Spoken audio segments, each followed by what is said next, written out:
পড়া মানে রিডিং, এটা এমন একটা স্কেল তাই না, যা আমরা প্রায় সবাই খুব স্বাভাবিক বলে ধরে নেই। কিন্তু একবারও কি ভেবে দেখা হয়েছে যে বইয়ের পাতায় ছাপা অক্ষরগুলো কিভাবে আমাদের মাথায় ঢুকে এক একটা আইডিয়া বা ছবিতে পরিণত হয়? ব্যাপারটা তো প্রায় জাদুর মতো মনে হয়, তাই না? তো আজকে আমরা এই জাদুর পেছনের আসল বিজ্ঞানটাকে একটু বোঝার চেষ্টা করব, আর এই যাত্রায় আমাদের গাইড হবে বাংলাদেশের শিক্ষকদের জন্য তৈরি করা একটা ট্রেনিং ম্যানুয়াল। চলুন তাহলে এই কোডটা ভাঙা শুরু করা যাক।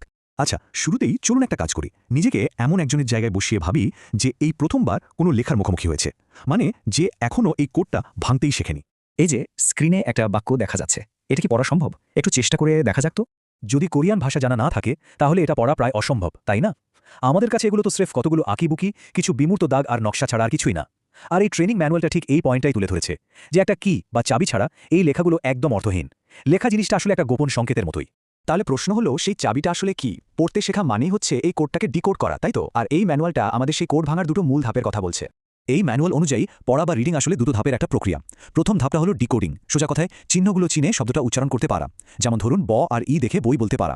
আর দ্বিতীয় ধাপটা হলো কম্প্রিহেনশন, মানে সেই শব্দটার অর্থ বুঝতে পারা, অর্থাৎ বই জিনিসটা যে কি সেটা জানা। এই দুটো যখন একসঙ্গে কাজ করে কেবল তখনই কিন্তু সত্যিকারের পড়াটা সম্পূর্ণ হয়।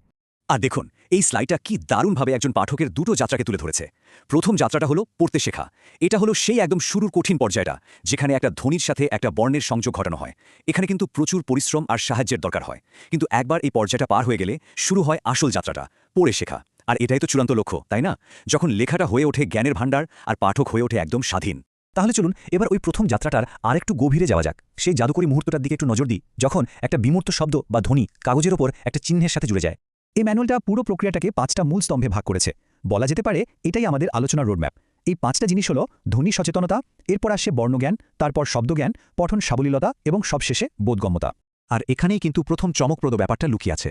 পড়া শুরু হয় চোখ দিয়ে নয়, বরং কান দিয়ে। ভাবা যায়, একটা শিশু একটা অক্ষর পড়ারও অনেক আগে তাকে মুখের ভাষার আলাদা আলাদা ধ্বনিগুলো শুনতে আর চিনতে শিখতে হয়।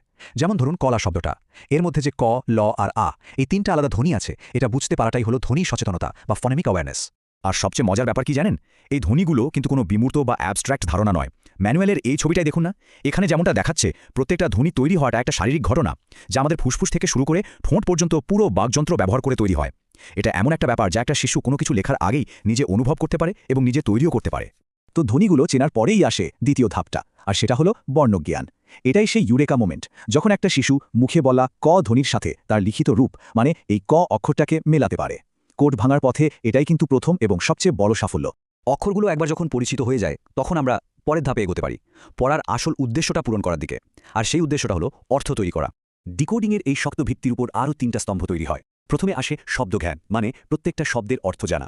এরপর আসে পঠন সাবলীলতা, এর মানে হলো না থেমে সহজে আর দ্রুত পড়তে পারার ক্ষমতা। আর এটা যে কি পরিমাণ গুরুত্বপূর্ণ, কারণ এটা আমাদের মস্তিষ্ককে প্রত্যেকটা শব্দ ধরে ধরে উচ্চারণ করার খাটুনি থেকে মুক্তি দেয়। আর এই যে মানসিক শক্তিটা বেঁচে গেল, সেটা তখন কাজে লাগে সর্বোচ্চ চূড়ায় পৌঁছাতে। আর সেই চূড়াটা হলো বোধগম্যতা, মানে পুরো লেখাটার মূল ভাবটা আত্মস্থ করে ফেলা। তাহলে ভাবুন তো, যখন এই 5টা উপাদান শেষ পর্যন্ত একসাথে মিলেমিশে কাজ করা শুরু করে, তখন কি ঘটে? যে রূপান্তরটা হয় সেটা এক কথায় অবিশ্বাস্য। এক কথায় বলতে গেলে পুরো প্রক্রিয়াটার লক্ষ্য একটাই, পড়াকে একটা সচেতন কষ্টসাধ্য কাজ থেকে একটা স্বয়ংক্রিয় এবং সহজ অভ্যাসে পরিণত করা। এমন একটা পর্যায়ে নিয়ে যাওয়া যেখানে আর শব্দের সাথে যুদ্ধ করতে হয় না, বরং আইডিয়াগুলো যেন সরাসরি মস্তিষ্কে শুষে নেওয়া যায়। আর এই ট্রেনিং ম্যানুয়ালের মুখবন্ধে একটা অসাধারণ শক্তিশালী কথা বলা হয়েছে। কথাটা হলো প্রাথমিক শিক্ষার মানোন্নয়নে এক নতুন দিগন্ত উন্মোচিত হবে।